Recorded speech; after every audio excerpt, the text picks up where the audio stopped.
E pat Fevziu, po Fevziu e pat zgjedhje, tha janë e vetmja zgjedhje. Fevziu sa herë del në një aty në bulevard do zgjedhje. Sa herë, zgjedhje tha janë e vetmja zgjedhje, tha. Edhe Rama tha të konfirmohet, tha, edhe këta tha të nxjerrin dufin. Po pse më, qa është Shqipëria? Qa është Shqipëria, shtëpi publike që kushdo me nxjerr dufin shkoni futi pal zgjedhje?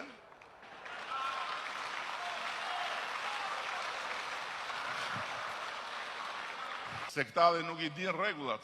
Me shku në zgjedhje sot, i morin qafë Fevziu, se duhet 3 muaj me kriju parti. Ku e krijojnë do për 3 muaj? Se 3 muaj duhet me rregulla, me letra. Kështu me i qunë zgjedhje, ne po marrim ja 100 mandate, e pastaj që do bëjmë?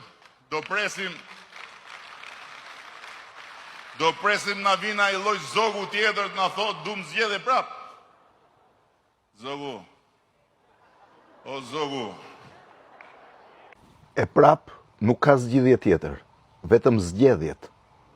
E pranon as e pranon. Tani kam 3-4 gjëra për 2 palet.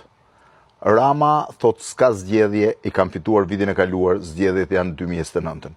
Kjo vjen sepse i keni dhënë 86 vota dhe ai nuk kërcënohet nga asgjë. Nëse Ramën do ta detyroj protesta dhe protestuesit t'jap dorëheqjen, prap do shkojmë në zgjedhje. Por duhet t'jetë protesta në tjera për masa. Prap do shkojmë në zgjedhje dhe prap ai do paraqitet në zgjedhje. E dyta, kam 4-5 reagime nga protestues ose njerëz që më thonë, e para do kërkojmë qeveri teknike. Po kush do ta votojë qeverin teknike?